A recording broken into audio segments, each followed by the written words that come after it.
there is a judgment that is to come, and that all will stand before a holy God. What will be my case?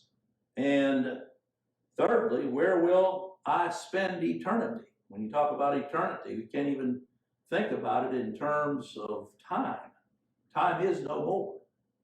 I remember when I was a young child and I had the thought about eternity, and it just so overwhelmed me, even at that age, to think that I would never cease existing. The body dies, but the soul lives on, and it'll live on either separated from God in eternal condemnation, or it'll live on in eternity in His presence. But either way,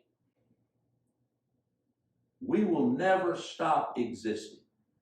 Such is the way that God has made these souls. And so these are thoughts and questions that if we haven't considered them, it's time to consider.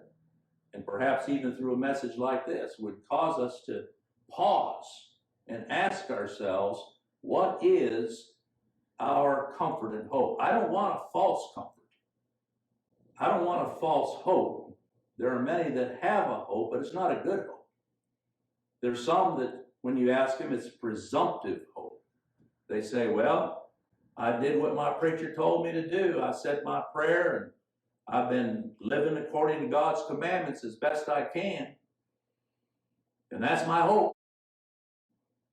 I've heard some tell me that on their deathbed as I've gone to visit them, but that's no hope. And in love, you tell them the truth, that if that's your hope, then there's no hope. There's some that in their ignorance, they say, well, I have a hope-so hope. When you ask them about facing a holy God and justice, well, I hope that my life is such that, and they'll even use the term, He'll be merciful. Never having considered how it is that God can be merciful. How can God be just and justify a sinner?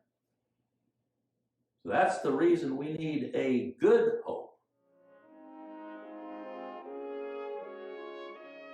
And so He says, I acknowledge my transgression.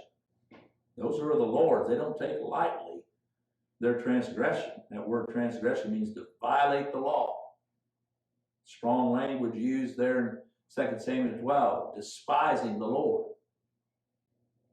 And my sin is ever before me. He didn't get over this at all throughout His lifetime. He thought about it, just as the Lord brings to mind our sinfulness. Even though forgiven in Christ, yet we know who we are.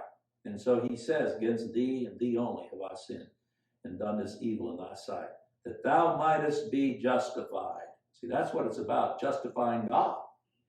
When thou speakest, and be clear when thou judgest. He said, behold, I was shapen in iniquity, and in sin did my mother conceive me.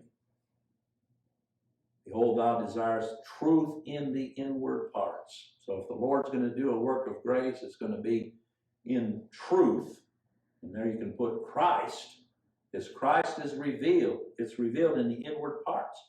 And in the hidden part, thou shalt make me to know wisdom. You can also put Christ's name there. Make me to know Christ. Make me to know how it is you can be just and justified. Whether it's the Old Testament or New, this is how God deals with sinners that He's purposed to save. So He says, purge me with hyssop, and I shall be clean. Wash me, and I shall be whiter than snow. Make me to hear joy and gladness, that the bones that thou hast broken may rejoice. Hide thy face from my sins and blot out all mine iniquities. Well, how does God hide His face from our sin? They're hidden in Christ. He's taken